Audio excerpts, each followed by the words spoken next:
ला हौला वला कुव्वता इल्ला बिल्लाहिल अलीयुल अज़ीम। अऊज़ु बिल्लाहि मिनश शैतानिर लईनिर रजीम। बिस्मिल्लाहिर रहमानिर रहीम। अल्हम्दु लिअहलिही अस्सलातु वस्सलामु अला अहलिहा। अम्मा बाद फ़क़द क़ाला हक़ सुब्हानहु तआला फ़ी मुहकिम किताबिहिल मुबीन व हुवा अस्दक़ुल क़ाइलीन व क़ौलुहुल हक़। बिस्मिल्लाहिर रहमानिर रहीम। या अय्युहल्लज़ीना आमनू अतीउल्लाह व अतीउर रसूल व उलिल अम्रि मिनकुम। सलवात पढ़ें।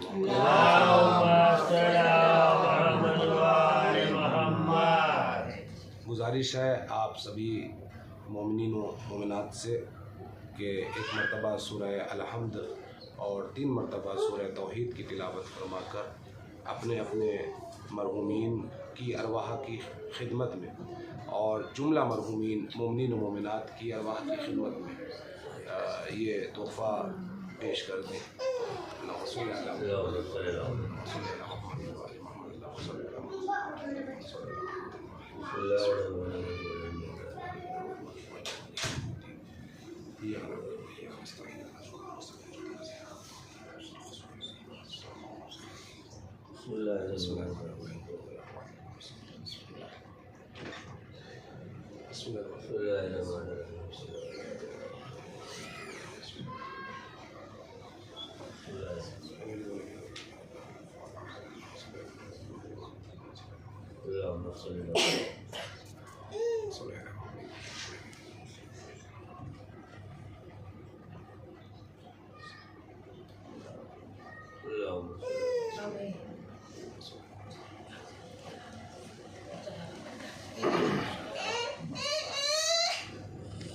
एक सलवात।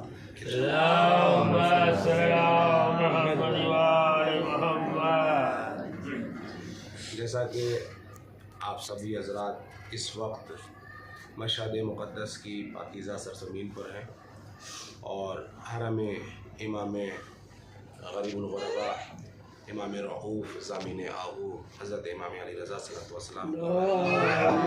सल्लल्लाहु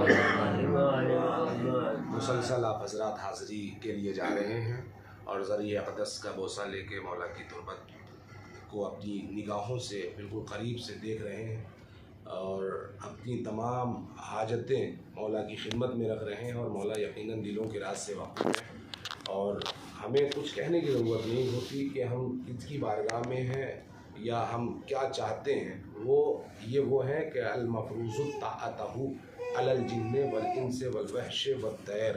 ये वो हैं कि जिनकी इताअत जो है वो तमाम जिन्नातों, तमाम इंसानों, तमाम हैवानों, तमाम उड़ने वाली अशिया व ज़मीन पर रेंगने वाले हशरतुल अर्ज़ यानी हर एक शय पर इनकी इताअत फ़र्ज़ कर दी गई है।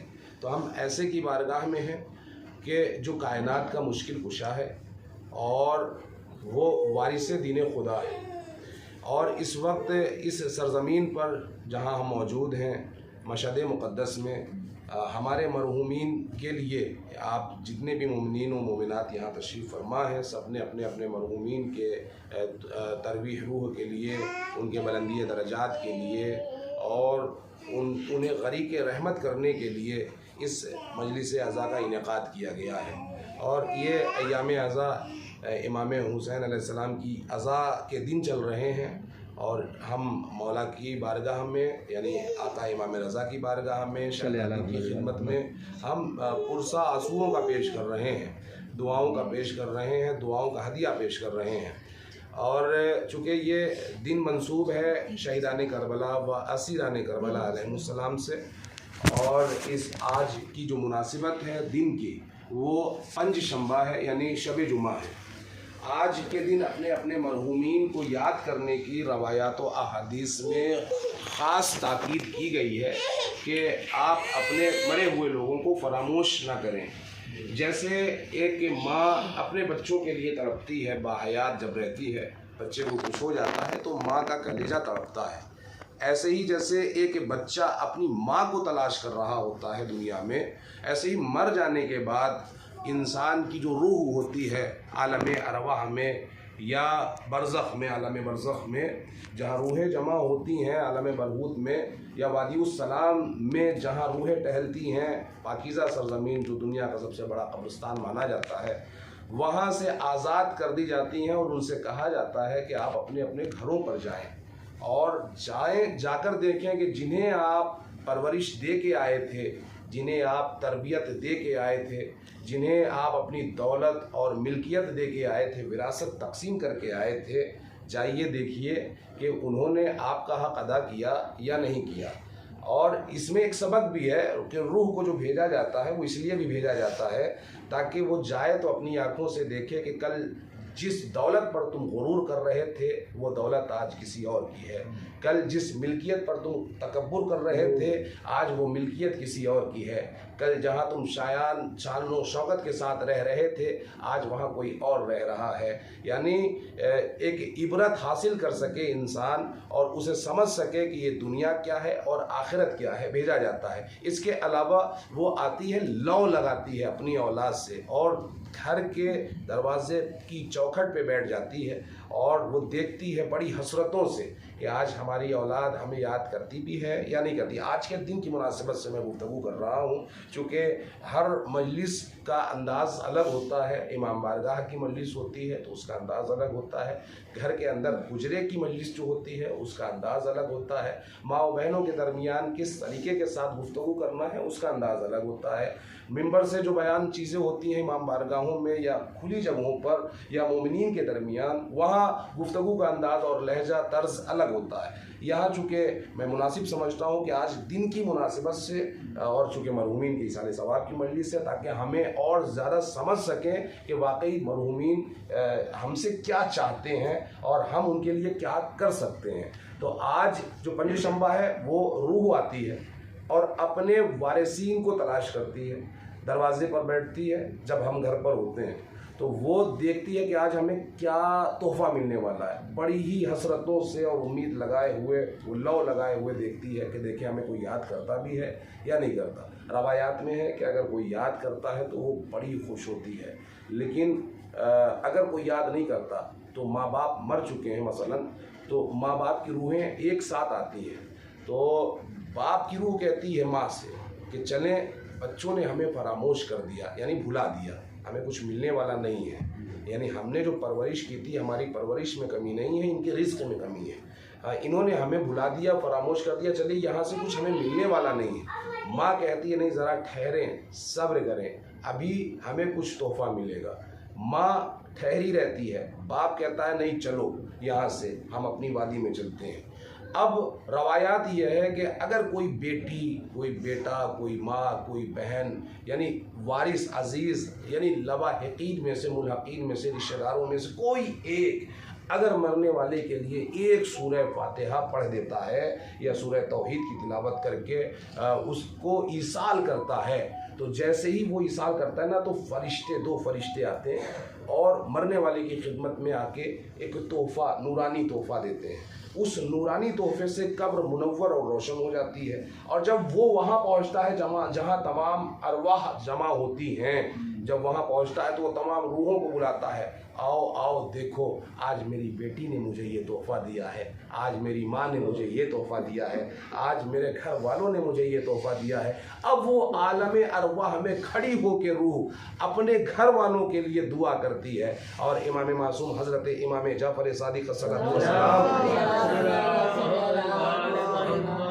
उनसे सवाल किया गया कि मौला, चूँकि रसूल से भी ये हदीस है कि एक शख्स आया और आने के बाद कहा कि मौला मैंने अपनी माँ की बड़ी खिदमत की है और इतनी खिदमत की है कि वो काम मैं अंजाम दे रहा हूँ जो बचपने में वो मेरे साथ करती थी, मतलब नहलाना, धुलाना, खिलाना, और यहाँ तक कि मैं लुक़मा अपने दांतों से चबाता हूँ और अपनी माँ के दहन में डालता हूँ जैसे बचपन में वो मेरे साथ करती थी। यानी मैं इस तरह से उसकी खिदमत कर रहा हूँ। हुजूर के पास में आके कहता है एक शख्स कि मैंने इतनी खिदमत की है कि मैं भूखा रहता हूँ लेकिन माँ को शिकम सैर रखता हूँ और इसके अलावा माँ को अपने कंधे पे बिठा के सैर कराता हूँ।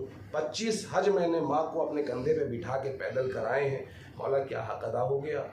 तो एक मरतबा नबी मौसम ने कहा कि हक़ वो भी अदा नहीं हुआ जब वज़े हमल हुआ था, जिस वक्त तुम्हारा वजूद माँ के शिकम में था और जो पहली तकलीफ़, एक पहली हल्की सी तकलीफ़ जो माँ को उस अमल के ठहरने की वजह से पहुँची थी, वो हक़ भी अदा नहीं हुआ। इमाम मासूम ने भी यह हदीस इरशाद फरमाई और रसूल खुदा ने भी। अब उसके बाद चूँकि यह हदीस आ गई मंजर आम पर, अब लोग देखने लगे कि माँ का एहतराम क्या है, बाप का एहतराम क्या है। अब छठे इमाम की खिदमत में लोग जमा हुए।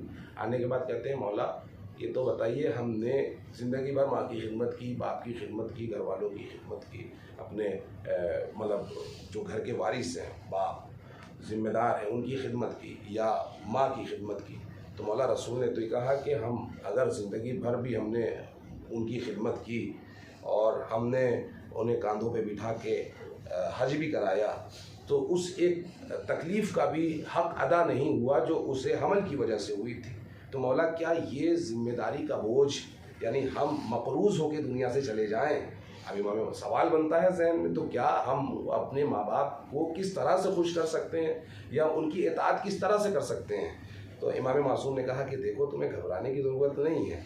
तुम ये ज़िम्मेदारी का बोझ, इताअत का बोझ, वालिदैन की खिदमत का बोझ लेकर नहीं जाओगे कि मेरा हक़ अदा हुआ या नहीं हुआ, ये तुम्हें परेशान होने की ज़रूरत नहीं है। तो उसने कहा, मौला क्या करें? तो कहा, तुम ये किया करो कि नमाज में कहा करो, रब्बना फ़िरली वाले वालिदैया वलिल मोमिनीना यौम यक़ूमुल हिसाब रब्बिरहमहुमा कमा रब्बियानी सग़ीरा।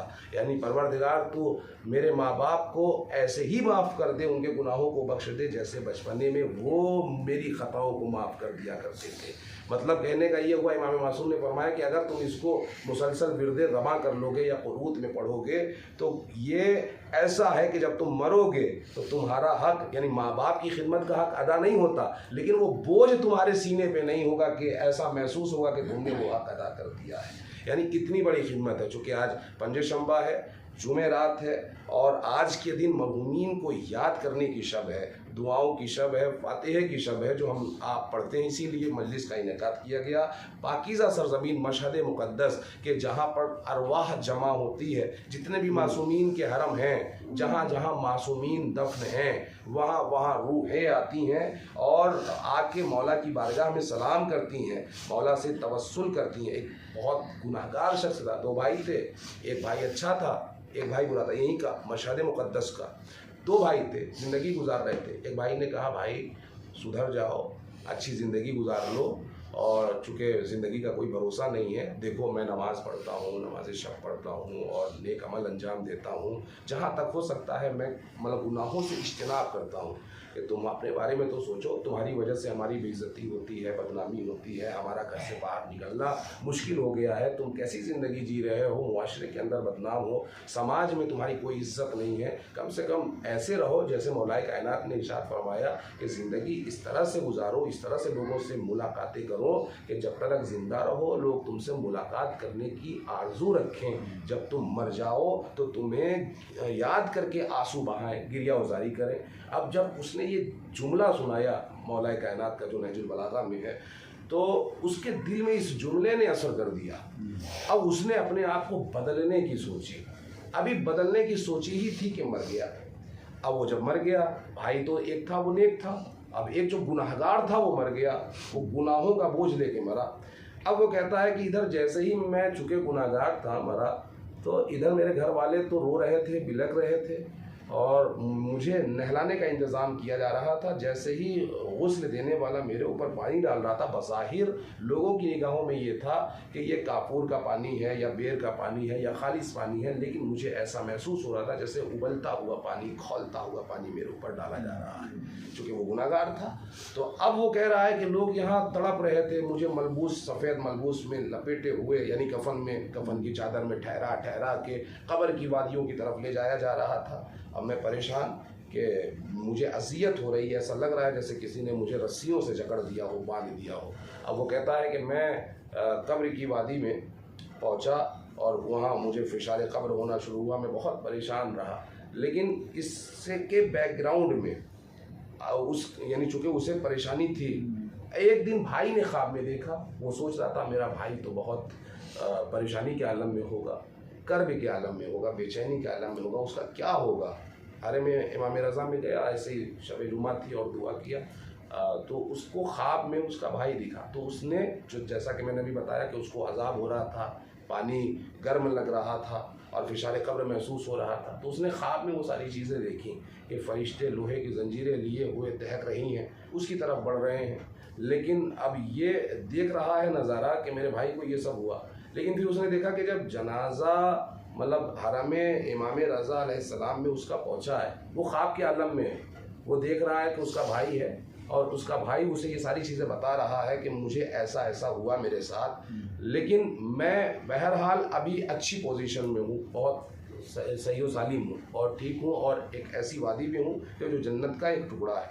अब इससे हैरत हुई कि भाई तुमने तो ज़िंदगी भर गुनाह में अपनी गुजारी, अब तुम्हें ये आखिर सआदत नसीब कैसे हुई? तो बस यहीं से मैं मसाइब को रब्त दूंगा कि तुम्हें आखिर ये सआदत नसीब कैसे हुई कि तुमने तो ज़िंदगी गुजारी, तुम्हें पानी गर्म लग रहा था, तुम्हें कफन ऐसा लग रहा था जैसे रस्सियों में जकड़ दिया गया हो, और ख्वाब ही में ये गुफ्तगू हो रही है। तो उसने कहा कि जब मेरा जनाजा हरम के अंदर जा रहा था तो हरम के बाहर जनाजे की तो भीड़ थी, लोग मेरे साथ थे, हरम के बाहर लोग बिलक रहे थे, मेरे घर वाले रो रहे थे, लेकिन मुझे बड़ी अजियत हो रही थी। लेकिन जैसे सहन के अंदर मैंने पहला कदम यानी जनाजा पहुंचा है, ऐसा महसूस हुआ मैं जन्नत की वादी में आ गया, तमाम अजाब दूर हो गया। अब उसके बाद मैं पहुंचा अंदर सहन से होता हुआ इमाम की ज़री के पास। जैसे ही मेरा जनाजा पहुंचा है तो मेरी रूह ने यानी मैंने अपने इमाम को देखा कि वो कुर्सी पे बैठे हुए हैं और जितने भी लोग हैं सब इमाम को चूम रहे हैं, इमाम की ज़ियारत कर रहे हैं। अब मैंने इमाम को सलाम किया, इमाम ने जवाब तो दिया लेकिन मेरी तरफ देखा नहीं, इमाम ने अपना चेहरा फेर लिया। हाँ, और जब चेहरा फेर लिया तो मैं वहीं परेशानी के आलम में था कि इमाम मुझसे नाराज़ है, मेरे नामाए आमाल ऐसे नहीं है कि इमाम मेरी तरफ देखें या इमाम मेरी तरफ देख के मुस्कुराएं। बहरहाल सलाम का जवाब वाजिब था, इमाम ने जवाब दिया और इमाम ने अपना चेहरा फेर लिया। लोग जो है इमाम की ज़ियारत कर रहे हैं। अब ये कहता है कि मैं हरम से जैसे ही निकलने वाला था कि मेरे ऊपर फिर अब अजाब वाले फरिश्ते आ रहे हैं कि अब इसको अजाब में मुब्तला करें। अब मैं सोच रहा हूँ क्या करूँ, मैं इस्तिग़ासा कर रहा हूँ मौला से, मौला मेरी मदद फरमाइए, मौला मेरी नुसरत फरमाइए। तो वहाँ जो फरिश्ते होते हैं तो हज़रत खिज़र अलैहिस्सलाम मौला के बारगाह में हर वक्त आते हैं और जो आज भी नबी ये ज़िंदा हैं, बायात हैं हज़रत खिज़र अलैहिस्सलाम, तो आज भी ये नबी आते हैं इंसानी सूरत में, इंसानी पैकर में। दूसरी रवायत में है कि हज़रत जिब्राईल, और तीसरी रवायत में है कि कोई अल्लामा कि उसी मौके पर वो जो रूह थी उससे मुकालमा करती है और कहती है कि तुम इमाम से तवस्सुल तो कर रहे हो, यानी इमाम से दुआ तो मांग रहे हो, यानी मदद मांग रहे हो, इस्तिग़ासा मांग रहे हो, लेकिन तुम्हारी दुआ मुस्तजाब ना होगी। कहा क्यों? कहा इसलिए कि तुम्हारी दुआ में वसीला नहीं है। कहा फिर क्या करें? कहा तुम वसीला मांग के देखो, तुम्हारी मुश्किल आसान हो जाएगी। जो अज़ाब कब्र हो रहा है ना, ये जब तुम्हारे ऊपर अज़ाब हो रहा है ये हट जाएगा। कहा क्या करूँ? कहो कि अगर तुम निजात चाहते हो तो अपने मौला इमाम रज़ा से कहो, मौला इमाम रज़ा आपको आपकी जद्दा मजलूमा शहज़ादी फ़ातिमा का वास्ता है, आपकी जद्दा फ़ातिमा की टूटी हुई पसलियों का वास्ता है, मेरी मदद फरमाइए। अब वो मरने वाला कहता है कि मैंने जैसे ही अपने इमाम रज़ा से कहा ना कि मौला आपको आपकी दादी फ़ातिमा का वास्ता है, मेरी मदद फरमाइए, बस क्या था, जैसे ही फ़ातिमा का मैंने वास्ता दिया, इधर वास्ता देना था कि वो सारे अजाब दूर हो गए। अल्लाहु अकबर अज़ीज़ान ईमान। ये बीबी फातिमा का वसीला है कि जो हमें जहन्नम की वादियों से निकाल के जन्नत की तरफ ले आता है, जो हमारे गुनाहों को बख्शने का जरिया बनता है। और ये वही शहजादी है कि जो अपना शिकस्ता पहलू लिए हुए कभी यहाँ जाती है कभी वहाँ जाती है। उर्सा पेश किया जा रहा है बीबी की बारगाह में इमाम हुसैन मज़लूम करबला का। जहाँ जहाँ भी फर्श अज़ा बिछती है वहाँ वहाँ फातिमा जाती है, वहाँ वहाँ पुरसा लेती हैं। जहाँ भी होती है मजलिस वहाँ बीबी आती है। मेरा यकीन है कि शहजादी फातिमा यहाँ भी फर्श अज़ा पे ज़रूर आई होंगी अपने लाल का पुरसा लेने के लिए। हाँ अजीज़ों, मैं बगैर दलील के कोई बात नहीं करता। अजीजों, जब इमाम मजलूम करबला के मैदान में पहुंचे हैं तो करबला में पहुंचने के बाद देखा कि यजीद का लश्कर जमा हो रहा है। आ गई शबे आशूर, आखिरी रात है कि जिसकी मोहलत मांगी है आका अबा अब्दुल्लाह हुसैन ने। करबला के मैदान में बस मजलिस को तमाम कर रहा हूँ, मजलिस रहमत तमाम हो रही है। जो भी आपकी मुरादें हैं यकीनन शहजादी आपकी मुरादों को पूरा कर देंगी, यकीनन आपकी तमाम मुश्किलें आसान हो जाएंगी, यकीनन जो बीमार है उन्हें शिफाए कामिला व आजिला इनायत होगी। हाँ अजीजों, जैसे ही शबे आशूर आई और रात ढलने लगी, शब का सन्नाटा बढ़ने लगा, तो एक मर्तबा हमारा मौला खैमे के बाहर निकला। अब जो खैमे के बाहर निकला तो मक्तल का नजारा कर रहा है। मौला का एक सहाबी है कि जिसका नाम है हिलाल बिन नाफे। हिलाल बिन नाफे देख रहा है कि इस रात की तारीकी में, इस शब के सन्नाटे में मेरा मौला कहाँ जा रहा है। अरे यजीदी लश्कर जमा है, कहीं कोई मेरे मौला के ऊपर हमला ना कर दे। एक मर्तबा क्या था, मौला के पीछे पीछे वो हो लिया। मौला ने कदमों की आहट महसूस की तो आवाज दे के कहा, हिलाल तुम मेरे पीछे क्या आते हो, आओ तुम्हारा वक्त का इमाम तुम्हें मक्तल पहचानवाता है। अब क्या था, हिलाल बिन नाफे को मौला मक्तल पहचानवा रहे हैं और कह रहे हैं, हिलाल ये जगह देख रहे हो, ये वो जगह है कि जहां पर कल तुम्हारा मौला शहीद किया जाएगा। हिलाल ये जगह देख रहे हो, अरे ये वो जगह है कि जहां पर कल मैं अपने 6 महीने के बच्चे के लिए पानी मांगूंगा। हिलाल ये जगह देख रहे हो, ये वो जगह है कि जहां पर मैं अपने अली अकबर के कलेजे से पर्ची की हड्डी निकालूंगा। हिलाल ये जगह देख रहे हो, ये वो जगह है कि जहां से मैं ओनो मोहम्मद के लाशों को उठाऊंगा। हिलाल ये जगह देख रहे हो, अरे ये वो जगह है कि जहां से मैं कासिम के लाश के टुकड़े उठाऊंगा। अजीजों, हिलाल को मौला मक्तल पहचानवा रहे हैं। मक्तल पहचानवाते पहचानवाते एक मर्तबा इमाम ने हिलाल के चेहरे की तरफ देखा। अब जो चेहरे की तरफ देखा तो क्या देखा, हिलाल कभी दाएं देखते हैं, कभी बाएं देखते हैं, कभी इधर देखते हैं, कभी उधर देखते हैं। मौला ने कहा, हिलाल तुम्हें क्या हो गया है, तुम्हें वक्त का इमाम मक्तल पहचानवा रहा है और तुम मेरी बातों को गौर से नहीं सुनते। एक मर्तबा हिलाल बिन नाफे ने अपना सरो सीना पीट के कहा, मौला अरे क्या करूं, जब से इस दश्ते बियाबान में आया हूं, अरे किसी बीबी के रोने की आवाज मेरे कानों से टकरा रही है।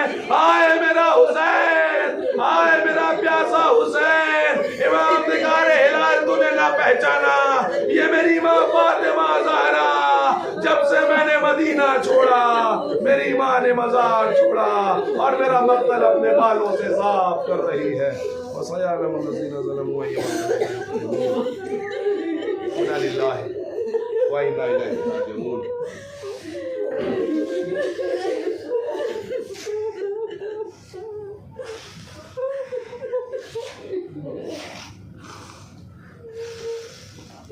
परवरदिगार तुझे मोहम्मद व आले मोहम्मद अलैहिस्सलाम का वास्ता हमारी इस मुख्तसर सी इबादत को कबूल फरमा।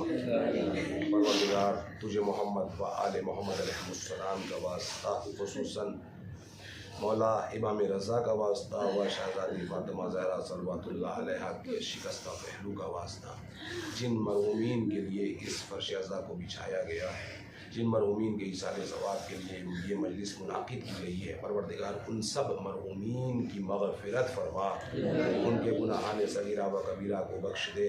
परवरदिगार तुझे मोहम्मद व आले मोहम्मद अलैहिस्सलाम का वास्ता है, हमारे जितने भी मरहूमीन हैं वह जुमला मरहूमीन मोमिनीन व मोमिनात की मग़फ़िरत फरमा, उनके दराजात को बुलंद फरमा और उन्हें जवारे अइम्मा ताहिरीन अलैहिमुस्सलाम में जगह इनायत फरमा। परवरदिगार तुझे मोहम्मद व आले मोहम्मद अलैहिस्सलाम का वास्ता मेरी माएँ बहनें यहाँ जो तशरीफ़ फरमा है, परवरदिगार इन सब की झोलियों को भर दे। परवरदिगार तुझे मोहम्मद वाले मोहम्मद अलैहिस्सलाम का वास्ता है, ये मेरी माएँ बहनें जो यहाँ मौला की बारगाह में ज़ियारत करने के लिए आई हैं और यहाँ से सैयदा ज़ैनब की बारगाह में पहुँचेंगी, सकीना की बारगाह में पहुँचेंगी, करबलाए मुअल्ला पहुँचेंगी। परवरदिगार हमारी ज़ियारतों को कबूल फरमा। परवरदिगार तुझे मोहम्मद वाले मोहम्मद अलैहिस्सलाम का वास्ता है, हमारे सफ़र को खैर व आफ़ियत के साथ मुकम्मल फरमा। परवरदिगार तुझे मोहम्मद वाले मोहम्मद अलैहिस्सलाम का वास्ता है, हमारी सफ़र की सख्तियों को आसान फरमा। परवरदिगार तुझे मोहम्मद वाले मोहम्मद अलैहिस्सलाम का वास्ता है, जितनी मेरी माएँ बहनें यहाँ तशरीफ़ रखती हैं और जितने भी इस ज़िक्र में शामिल हैं, परवरदिगार इन सब की तमाम नेक दिली हाजात को कबूल फरमा। परवरदिगार तुझे मोहम्मद वाले मोहम्मद अलैहिस्सलाम का वास्ता है, हमारे कारवां में जो मरीज़ा हैं अमीर बानो, उन्हें मौला सैयद सज्जाद के सदक़े में शिफा कामिला व आजिला इनायत फरमा। परवरदिगार तुझे मोहम्मद वाले मोहम्मद अलैहिस्सलाम का वास्ता है, हमारे घरों में जो जो बीमार हैं उन्हें शिफा कामिला व आजिला इनायत फरमा। परवरदिगार जिन माओ बहनों की बेटियों की शादियां नहीं हो पा रही हैं, कोई परेशानियां हैं, परवरदिगार उन सारी परेशानियों को दूर फरमा और बेटियों के लिए आसान रिश्ता, नेक रिश्ता फराहम फरमा। परवरदिगार तुझे मोहम्मद वाले मोहम्मद अलैहिस्सलाम का वास्ता है, जिन मोमिनीन ने घर से निकलते हुए, परवरदिगार जिन मोमिनीन ने घर से निकलते हुए हमसे कहा था कि हमारे लिए दुआ करना, हमारी तरफ से ज़ियारत करना, या परवरदिगार जिन जिन से हमने कहा था ज़ियारत करने के लिए, दुआ करने के लिए, परवरदिगार उन सब मोमिनीन की तमाम परेशानियों को दूर फरमा। परवरदिगार उन सब को हलाल रोज़ी इनायत फरमा। परवरदिगार हमारी बज़्म में, हमारी इस मजलिस में जिन जिन मोमिनीन के घर में बीमार हैं और जो यहाँ बीमार हैं, जो घर में बच्चे बीमार हैं, परवरदिगार सैयद सज्जाद के सदक़े में व बीमारे मदीना फ़ातिमा सुगरा के सदक़े में शिफाए कामिला व आजिला इनायत फरमा। सेहत के साथ तूले उम्र अता फरमा। परवरदिगार हमारे बच्चे जो हमसे दूर हैं, जो हमारी माएँ बहनें यहाँ हैं, जो अपने बच्चों को छोड़ के अपने वतन में आई हैं यहाँ मौला की बारगाह में, परवरदिगार उन सब बच्चों को अपनी हिफ्ज़ व अमान में रख।